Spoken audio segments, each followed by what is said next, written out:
आप लोग व्यवस्थित हो जाए तो मैं बताऊं फिर।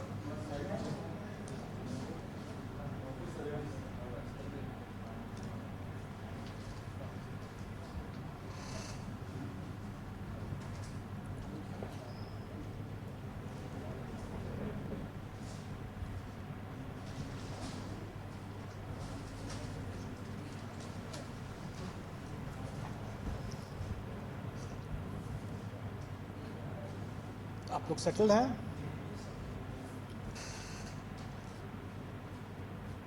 आज इस प्रेस कॉन्फ्रेंस में आप सब लोगों का स्वागत है। और आज का जो सबसे महत्वपूर्ण विषय है, आप सब समझ रहे हैं उस चीज़ को, वो है अध्यापक भर्ती परीक्षा को लेकर। यह परीक्षा 24, 25 और 26 अपने निर्धारित तिथि और कार्यक्रम के अनुसार आयोजित की जाएगी। इसमें किसी को कोई संशय नहीं होना चाहिए। फिलहाल के हिसाब से वो अपने निर्धारित कार्यक्रम के हिसाब से ही वो आयोजित की जाएगी। जो भी अभ्यर्थी इसमें आवेदन दिए हैं वो सभी के सभी इसमें भाग लेने के लिए अधिकृत हैं, वो भाग ले सकते हैं। आप सब लोगों को जानकारी दे दूं कि हम लोग परीक्षा के स्टेज पर हम किसी भी अभ्यर्थी की पात्रता या उसकी पात्रता नहीं है, इसकी जांच नहीं करते हैं। स्व घोषणा आधारित वो जो भी अपना तथ्य आवेदन में दिए हैं, हम उसको स्वीकार करते हैं और उसके हिसाब से हम उसे परीक्षा में भाग लेने के लिए अनुमति देते हैं, एडमिट कार्ड इशू करते हैं। और एक बार जब उनको एडमिट कार्ड इशू हो गया तो वो परीक्षा में भाग ले सकते हैं। और डॉक्यूमेंट वेरिफिकेशन का जब स्टेज आता है, उस समय हम चेक करते हैं कि वो जो दावा किए हैं कि वो योग्य हैं, पात्र हैं, उसके बारे में उनके डॉक्यूमेंट वेरिफिकेशन के समय में हम चेक करते हैं। अब यहाँ पर आप लोग जरूर पूछेंगे और सब लोगों को ये संशय है कि बीएड वालों के केस में स्पष्ट कुछ होना चाहिए कि स्थिति क्या है। देखिए, आप लोगों ने माननीय सर्वोच्च न्यायालय का जो आदेश देखा होगा, उसके पेज 45 में के अंतिम पैरा में स्पष्ट लिखा हुआ है कि राजस्थान गवर्नमेंट ने बीएड अभ्यर्थियों से आवेदन नहीं लिया, उनको रोक दिया आवेदन देने से। ये गलत हुआ, क्योंकि उस समय एनसीटीई का जो गाइडलाइंस था वो प्रभावी था, और जब तक गाइडलाइन प्रभावी है तब तक उसको मानना राज्य सरकार को था। और इस दृष्टिकोण से माननीय उच्च न्यायालय राजस्थान हाईकोर्ट और माननीय सर्वोच्च न्यायालय ने दोनों ने ये कहा कि राजस्थान गवर्नमेंट ने ये गलत किया, उनको आवेदन लेना चाहिए था बीएड अभ्यर्थियों से भी। हमारे मामले में भी वही बात लागू होता है। जिस समय हम लोगों ने आवेदन आमंत्रित किया, उस समय ये बीएड अभ्यर्थी पात्र थे, योग्य थे, और इसलिए उनको आवेदन आमंत्रित करने का मौका दिया गया और उन्होंने आवेदन दिया भी। उसी में आगे माननीय सर्वोच्च न्यायालय ने यह भी आदेश दिया है कि ये एक एस्टैब्लिश प्रैक्टिस है, सेट प्रिंसिपल्स ऑफ लॉ है, कि कोई भी वैधानिक संस्था द्वारा कोई एक वैध विधिवत कोई एक आदेश निर्गत होता है तो वो तब तक प्रभावी होता है जब तक कि वो रद्द नहीं हो जाए किसी कोर्ट के आदेश से या किसी अन्यथा। तो इसका मतलब यह हुआ कि 11 तारीख के पहले वो आदेश प्रभावी था एनसीटी का, और उसमें जो भी अधिकार उस सर्कुलर के बेसिस पर जो भी अधिकार लोगों को मिला, वो अधिकार सुरक्षित है, वो उसमें कोई रुकावट नहीं है। तो इसका मतलब यह हुआ कि जो लोग नौकरी पा लिए पहले से, उनकी नौकरी भी सुरक्षित है। जिन लोगों ने एग्ज़ाम में अपीयर होने का अधिकार प्राप्त कर लिया, उनका वो अधिकार भी सुरक्षित है। तो इसका मतलब ये हुआ कि बीएड के अभ्यर्थी जो हैं वो बेशक एग्ज़ाम में अपीयर हो सकते हैं, क्योंकि उनका ये अधिकार सुरक्षित हो चुका है। लेकिन ये अधिकार उनके सिर्फ एग्ज़ाम में अपीयर होने का है, जो कि सुरक्षित है। उसके फल पर उनका अधिकार अभी नहीं बना है। परीक्षा फल के अधिकार के बारे में इसमें हमारे विज्ञापन में भी ये अंकित है कि कोई भी निर्णय एनसीटी के परामर्श से जो राज्य सरकार जो निर्णय करेगी वही मान्य होगा।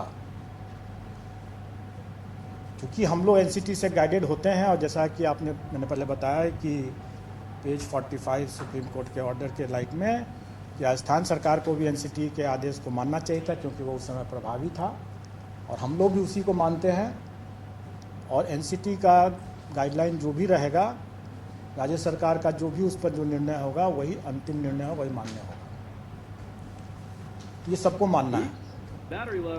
तो इसके संबंध में जब स्थिति आएगी कि परीक्षा फल के संबंध में कि उनकी पात्रता बनती है कि नहीं बनती है, इसके संबंध में जो भी निर्णय होगा वो उस समय उसके परीक्षा फल को प्रभावित करेगा। अब एक जैसा आप लोगों ने पाया ही होगा कि माननीय सर्वोच्च न्यायालय ने राइट टू एजुकेशन को राइट टू क्वालिटी एजुकेशन भी माना है। स्वाभाविक है, और आप सब लोग अवगत हैं कि राइट टू लाइफ, जीवन का अधिकार, ये शिक्षा के अधिकार के पहले से ही हमारे संविधान में जीवन का अधिकार जो है एक मौलिक अधिकार के रूप में पहले से उपलब्ध है। और माननीय सर्वोच्च न्यायालय ने ही अपने पूर्व के बहुत से आदेशों में इसको विस्तारित करके ये भी कहा है कि राइट टू लाइफ जो है वो right to live with dignity को भी उसमें ऐड किया है। और ये अधिकार जो मौलिक अधिकार है जो कि राइट टू एजुकेशन के पहले से है। जैसा आपने अभी देखा कि the currency of the circular, मतलब जो जब तक एनसीटी का वो सर्कुलर वैलिड था तब तक जो अधिकार मिल गया कैंडिडेट्स को, वो अधिकार सुरक्षित होना चाहिए। तो मेरा ये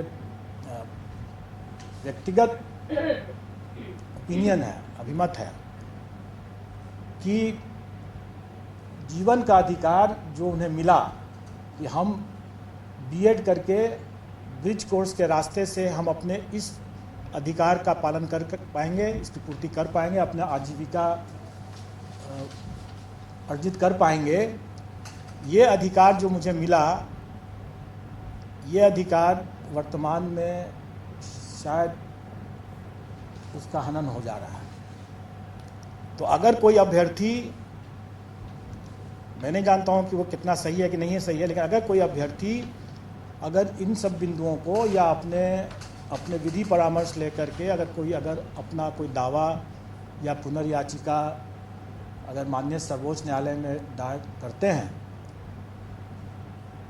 तो हमें उसके फलाफल के लिए प्रतीक्षा करना पड़ेगा, और उसके फलाफल से ही प्रभावित होगा उनका परीक्षा फल।